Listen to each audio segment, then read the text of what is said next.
Baik, a'udzubillahi minasyaitonirrajim. Bismillahirrahmanirrahim. Hayyikum bi tahiyatil Islam. Tahiyatan fiha salam, tahiyatan min ahlil jinan. Tahiyatan min indillahi dzil jalali wal ikram. Assalamualaikum warahmatullahi wabarakatuh. Alhamdulillahilladzi alafa baina qulubina wa asbahna bi ni'mati ikhwana. Wassalatu wassalamu ala rasulihil mustafa sayyidina wa maulana Muhammadin wa ala alihi wa sahbihi ajma'in, amma ba'du. Alhamdulillah para santri kelas 7 yang dirahmati Allah, kita bertemu kembali hari ini dengan rasa syukur yang penuh kepada Allah atas segala limpahan karunia yang Allah berikan kepada kita, sehingga kita bisa belajar kembali, mengkaji kembali sirah Nabi Yuna Muhammad Sallallahu Alaihi Wasallam. Salawat salam selalu kita sampaikan kepada baginda Nabi besar Muhammad Sallallahu Alaihi Wasallam beserta para keluarga, sahabat, dan tentunya mudah-mudahan kita semua umat beliau bisa mendapatkan syafaat dari Nabi Muhammad Sallallahu Alaihi Wasallam. Baik, kita masuk ke materi hari ini, yaitu halaman ke-9 kitab Khulasah Nurul Yakin, bab ke-6 yang judul babnya adalah Ra'yuhu al-ghanama wa safratuhul ula ila Syam. Judulnya adalah Nabi Muhammad SAW menggembala kambing. Beliau menggembala kambing dan perjalanan pertama beliau ke Syam. Judulnya adalah Rasulullah SAW menggembala kambing dan perjalanan pertama Rasulullah ke Syam. Kita review sejenak. Kalau pertemuan sebelumnya, di pembahasan sebelumnya di bab kelima, kita membahas tentang pendidikan Nabi, pengasuhan Nabi, dan wafatnya kakek beliau. Maka pengasuhan ini dilanjutkan oleh atau anak dari Abdul Muthalib, yaitu paman beliau yang bernama Abu Thalib. Nah, bersama Abu Thalib inilah dalam bab ini, dalam judul ini nanti akan disampaikan riwayat bagaimana beliau melakukan perjalanan ke Syam, dan beliau juga menggembala kambing. Baik, anak-anak ustadz, para santri kelas 7 yang dirahmati Allah, mari kita mulai nabda darsana hadza bi qiraati al-Fatihah. Al-Fatihah. A'udzubillahi minasyaitonirrajim. Bismillahirrahmanirrahim. Alhamdulillahirabbil alamin arrahmanir rahim maliki yaumiddin. Iyyaka na'budu wa iyyaka nasta'in. Shiratal mustaqim. Shiratal ladzina an'amta 'alaihim ghairil maghdubi 'alaihim waladdallin. Amin. Mohon maaf Ustaz, kurang leluasa berbicara karena lagi gigi, agak tapi insya Allah Ustaz belajar, mudah-mudahan bisa sampai tuntas yang ngajarnya walaupun sambil sakit gigi. Baik, pembahasan yang pertama nanti ada 4 pertanyaan dari pembahasan ini. Bukan 4 ya, ada 1, 2, 3, 4, 5, 6, ada 7 pertanyaan. Tetapi 7 pertanyaan untuk 4 pembahasan. Jadi nanti untuk nomor pertama itu 1 soal, untuk pembahasan kedua itu 2 soal, untuk pembahasan ketiga itu 3 soal, dan untuk pembahasan keempat itu 1 soal. Jadi totalnya ada 7 ya pembahasan. Baik, yang pertama, kana sallallahu alaihi wasallam fi sigharihi yar'a al-ghanama. Adapun Nabi Muhammad SAW sejak kecilnya, pada masa kecilnya, beliau menggembala kambing. Dalam riwayat juga Nabi pernah menyampaikan bahwa setiap Nabi itu diutus, sebelum diutus menjadi Nabi itu menggembala dulu.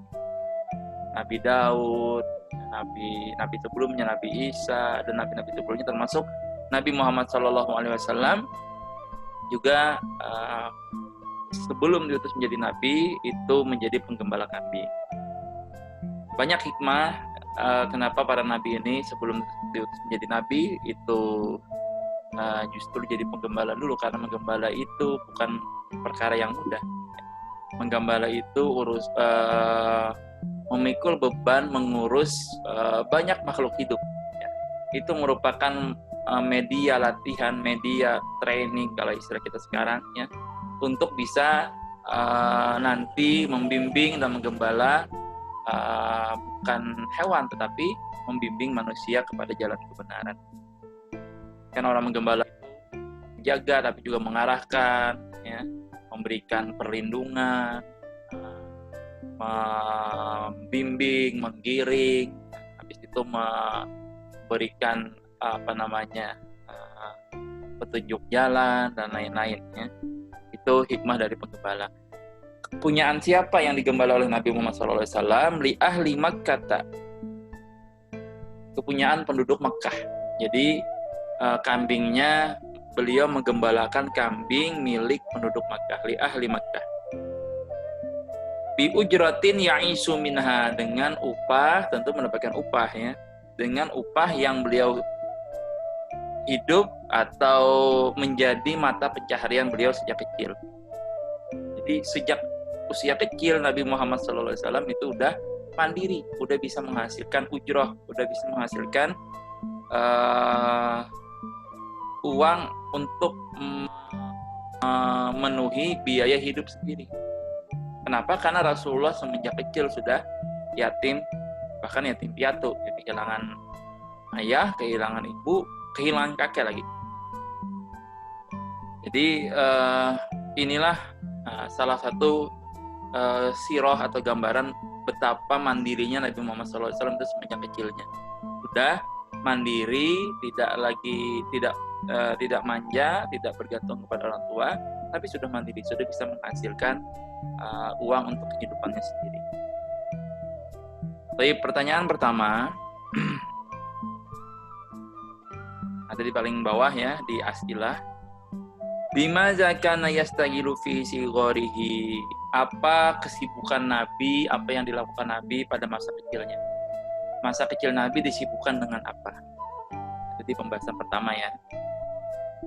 Tapi pembahasan yang kedua, walamma balagha min umrihi, dan ketika beliau sampai berusia 6 tahun, ada catatan kaki, silakan antum kasih barisnya, kasih harokatnya, ada catatan kaki di bawah yang nomor 1 kecil di bawah garis ya.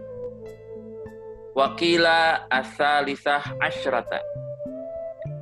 Dan adapun riwayat juga mengatakan, ada riwayat lain yang mengatakan umur beliau saat itu 13 tahun.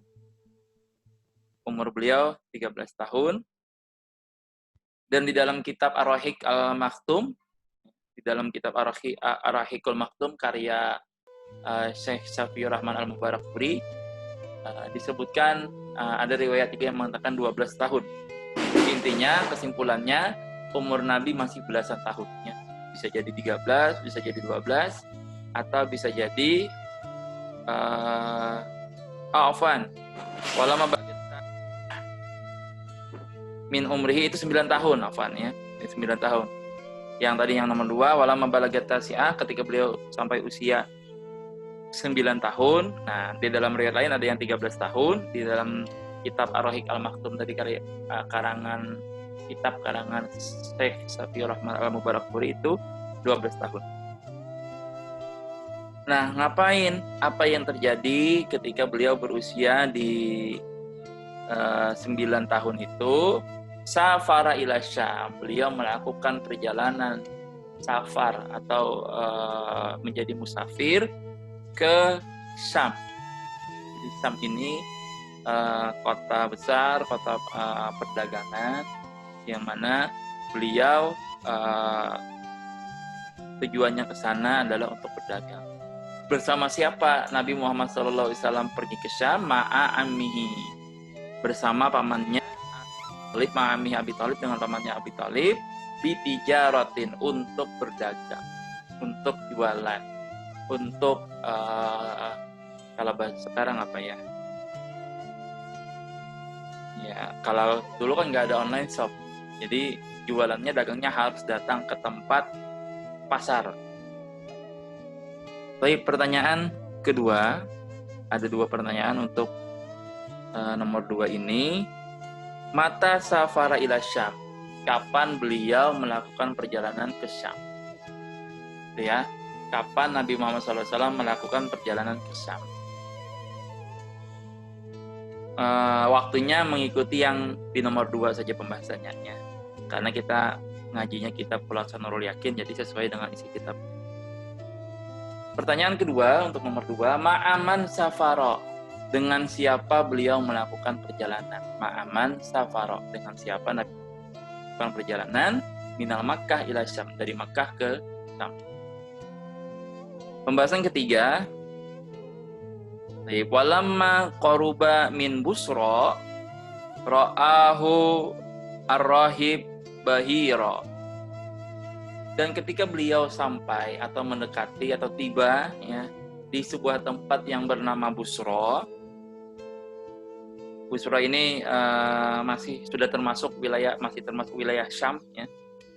Ra'ahu ar-rahib bahira. Seorang pendeta atau seorang rahib melihatnya. Pendeta itu atau rahib itu bernama Bahiro, atau di dalam riwayat lain diceritakan namanya adalah Buhairo, yang nama aslinya adalah Jurjis. Tapi di kitab ini kita ikuti namanya adalah Bahiro. Seorang rahib bernama Bahiro ini melihat Nabi Muhammad SAW. Apa yang menarik dari peristiwa rahib melihat Nabi Muhammad SAW ini? Yang menariknya adalah fa'akhbara ammahu bi annahu sayakunu akhiral anbiya. Maka rahib tadi ya, memberitahu, rahib ini kan dia ahli kitab, dia juga ya, kalau pendeta itu berarti kalau sekarang itu ustadznya atau kiainya ya kalau di agama Islam. Fa'akhbara ammahu bi annahu sayakunu akhiral anbiya. Maka rahib tadi memberitahu Nabi bahwa Nabi Muhammad SAW itu, bahwa Muhammad kecil itu, fa'akhbara ammahu, beliau memberitahu pamannya bahwa Muhammad ini sayakunu akhiral anbiya, akan menjadi penutup para nabi. Akan menjadi penutup para nabi.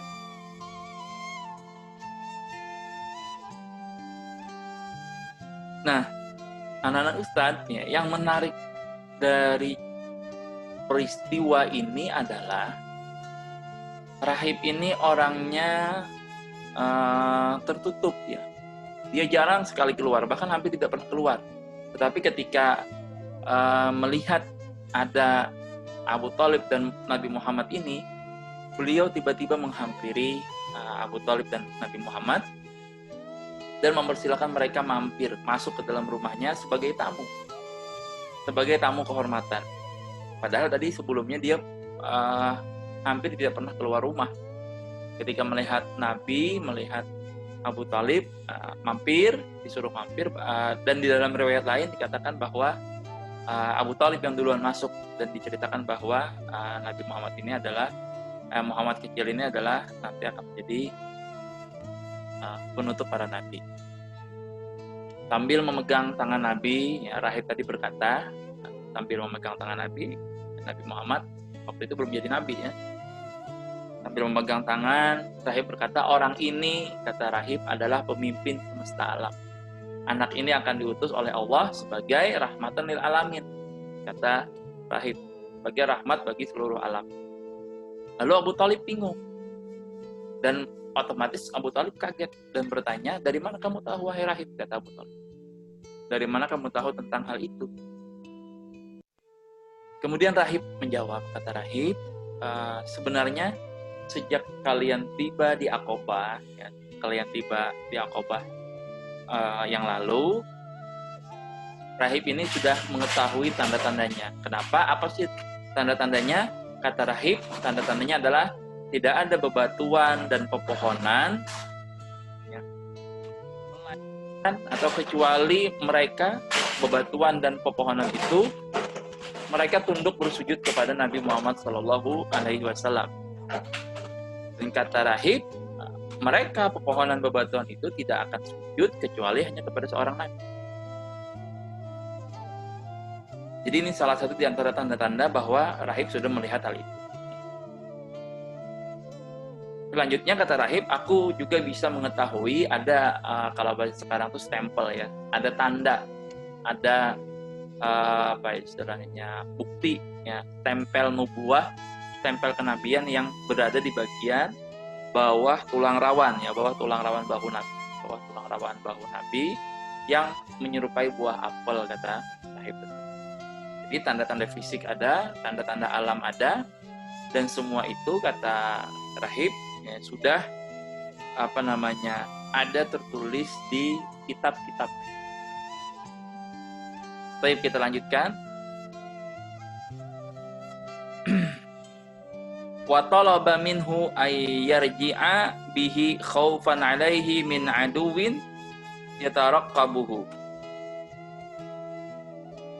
Dan rahib tadi meminta Abu Thalib ayyarji'a untuk kembali pulang atau memulangkan Muhammad yang ikut bersama beliau tadi.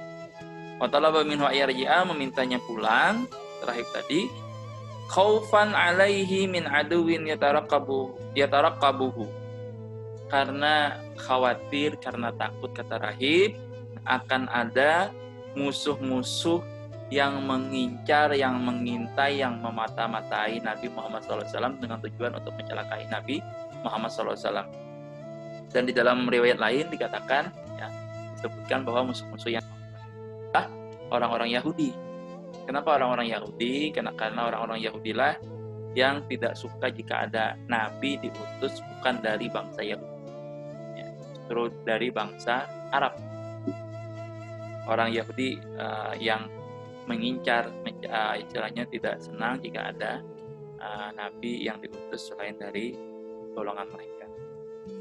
Nah, pertanyaan ketiga, ini ada 3 pertanyaan. Pertanyaan ketiga ada di halaman 10. Man ra'ahu fi safratihi al-ula. Siapa yang melihatnya? Siapa yang melihat Nabi pada perjalanan pertama Nabi SAW ke Syam? Allah sudah mudah ya, tadi di penjelasan sudah disebutkan namanya. Siapa yang melihat Nabi? Pertanyaan kedua untuk nomor 3, maza akhbara ammah. Apa yang disampaikan oleh orang tersebut kepada paman Nabi Muhammad SAW? Apa yang disampaikan? Tadi sudah juga kan dijelaskan. Nah, pertanyaan ketiga untuk nomor 3, maza tolaba minhu, apa yang diminta orang tersebut kepada paman Nabi? Apa permintaan orang tersebut kepada paman Nabi? Baik, kita masuk ke pembahasan terakhir, pembahasan keempat, nomor 4. Wa qad istadalla 'ala nubuwati bi alamatil lati fi kutubi ahlil kitab.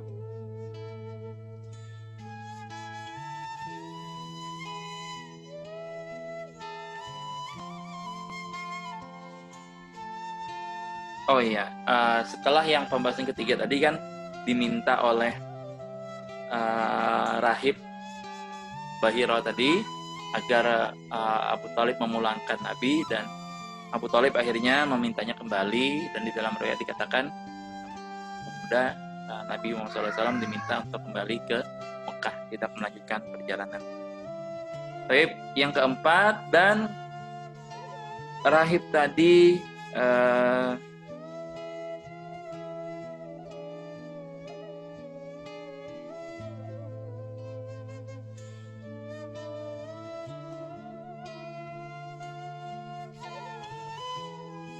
menunjukkan bukti bahwa ada bukti waqadis tadalla, ada dalil ya, waqadis tadalla, dan ada dalil, ada bukti atas kenabian, atas kerasulan, atas kenabian Muhammad SAW bi alamatil lati fi kutubi ahli kitab, dengan tanda-tanda atau ciri-ciri yang terdapat di dalam kitab-kitabnya ahli kitab, kitab-kitab terdahulu, baik Injil dan kitab-kitab yang lainnya, ada tanda-tanda alamat ciri-ciri yang persis sebagaimana dijelaskan di dalam kitab-kitab mereka itu. Ada tanda-tanda kenabian di dalam diri Nabi Muhammad SAW. Baik, kita masuk pertanyaan terakhir yang keempat. Bimaza istadalla ala nubuwatihi. Bimaza istadalla ala nubuwatihi. Dengan apa atau apa yang menjadi dalil atau menjadi tanda ciri atas kenabian Muhammad SAW. Ya. Buktinya ditunjukkan di mana atau di bagaimana buktinya muncul atau terdapat di mana buktinya kenabian Nabi Muhammad SAW. Baik, anak-anak Ustadz, demikian pembahasan kita kali ini, dan hikmah yang bisa kita ambil dari kajian hari ini adalah bahwa Nabi Muhammad SAW itu semenjak kecilnya, sebelum diutus menjadi nabi, itu sudah menjadi anak yang mandiri. Tidak lagi manja, tidak lagi walaupun beliau asalnya sedih, tetapi beliau bisa bangkit dari kesedihan dan berusaha mandiri, membantu pamannya berdagang, mengembala kambing dan lain-lain. Mudah-mudahan dengan ini hikmahnya bisa kita ambil pelajaran agar kita semakin bisa menjadi anak yang mandiri walaupun masih baru kelas 7, dan bisa banyak membantu orang tua, baik membantu pekerjaan rumah maupun membantu pekerjaan orang tua lainnya yang sanggup kita lakukan. Demikian penjelasan dari Ustadz. Mudah-mudahan kita mendapatkan berkah dari Allah dan mendapatkan syafaat dari Rasulullah Sallallahu Alaihi Wasallam. Baik, naktatim bikirwati hamdalah. Kita tutup dengan mengucapkan hamdalah. Alhamdulillahirabbil alamin. Dan kita beristighfar, astagfirullahaladzim, astagfirullahaladzim, astagfirullahaladzim, dan kita sempurnakan hadis. Subhanakallahumma bihamdika, asyhadu an la ilaha illa anta, astaghfiruka wa atubu ilaik.